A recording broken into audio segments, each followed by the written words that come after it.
Hai semua, selamat datang di channel Baca Saham. Pada video ini, kita akan membahas satu saham high dividend yang harga tahun 2022-nya turun hingga ke angka harga di tahun 2006. Apakah saham ini sedang diskon besar? Kita langsung bahas saja, tapi seperti biasa, semua pembahasan ini bukan rekomendasi dan hanya informasi. Ingat, kerugian kamu tanggung sendiri ya.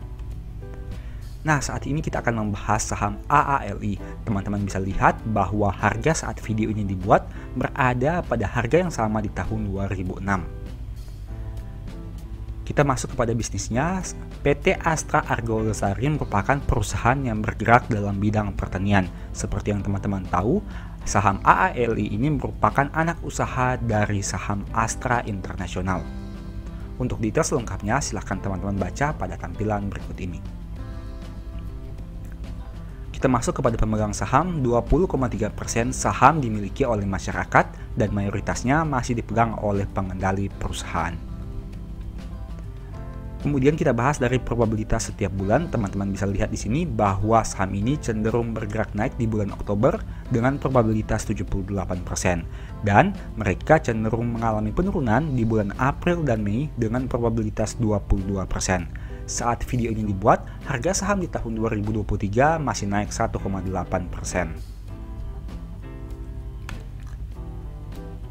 Sekarang kita masuk kepada laporan keuangannya. Teman-teman bisa lihat di sini bahwa perusahaan punya total aset yang mencapai 32,6 triliun yang naik dibandingkan tahun sebelumnya, di mana mayoritasnya berasal dari aset tetap sebanyak 8,9 triliun rupiah. Nah, untuk saldo kasnya sendiri berjumlah 4,8 triliun yang mengalami peningkatan dibanding tahun 2021.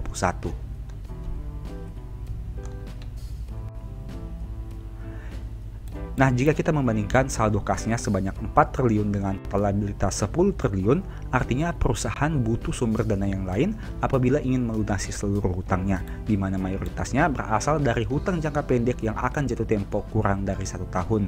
Nah, apalagi jika kita lihat di sini, komposisi hutang perusahaan didominasi oleh pinjaman bank jangka panjang sebanyak 3,2 triliun.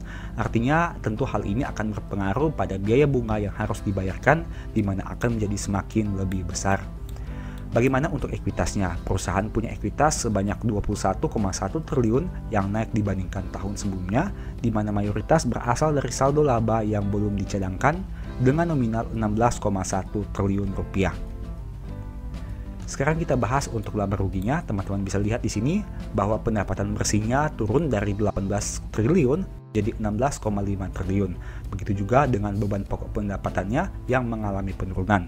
Nah, karena adanya pendapatan bersih yang berkurang, membuat laba brutonya juga berkurang dari 3,6 menjadi 2,6 triliun rupiah. Nah, jika kita amati komponen lainnya, teman-teman akan bisa temukan di sini bahwa ada pendapatan lain-lain sebanyak 188 miliar yang mengalami peningkatan dari yang sebelumnya rugi di tahun 2021.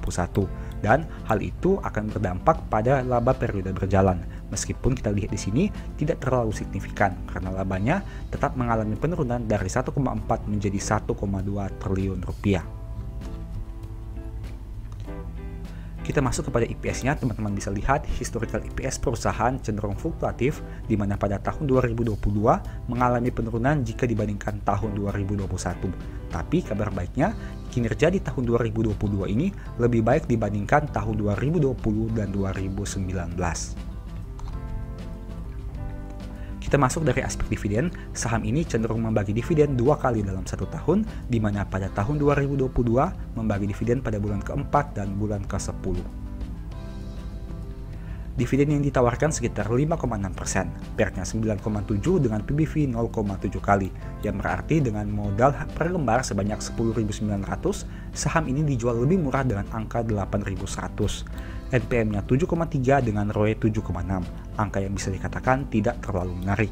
Dan perusahaan penyadir yang bisa dikatakan masih wajar dengan angka 52%, tapi hal ini juga teman-teman harus analisa lebih lanjut mengingat saldo kasnya tidak sebesar liabilitas perusahaan. Untuk kinerja harga saham dalam 5 tahun terakhir masih turun 45%, sempat di 15 ribuan, tapi sempat juga di angka 4.140. Untuk historical PBV, teman-teman bisa lihat bahwa mereka punya historical PBV rata-rata sebanyak 0,9 kali, dan saat video ini dibuat, angkanya diperdagangkan di bawah rata-rata PBV 3 tahun terakhir. Dulunya sempat di angka PBV 1,2, tapi sempat juga turun di bawah PBV 0,6 kali. Nah, kita masuk kepada kesimpulan. Apakah saham ini menarik di angka 8.175? Menurut saya belum, dengan berbagai pertimbangan. Salah satunya adalah mereka tidak mampu mencetak peningkatan pendapatan hingga harganya mendekati angka 7.800. Tapi ingat, ini hanya asumsi pribadi, bisa benar bisa juga salah. Semua kerugian teman-teman yang tanggung ya. Nah, sebagai informasi, apabila teman-teman tertarik belajar analisa laporan keuangan dengan lebih detail, mungkin ebook cara cepat analisa laporan keuangan ini bisa membantu. Di sini banyak pembahasan yang dijabarkan seputar poin-poin di laporan keuangan, mulai dari saldo kas hingga ke analisa arus kas dibahas satu persatu. Ada juga file Excel yang berfungsi sebagai fitur screening laporan keuangan, yang tentunya diharapkan bisa mempermudah teman-teman dalam melakukan analisa. Apabila tertarik melakukan pembelian, silahkan chat WA saja ke nomor yang tercantum ini ya. Oke, sekian video ini, semoga bermanfaat. Thank you.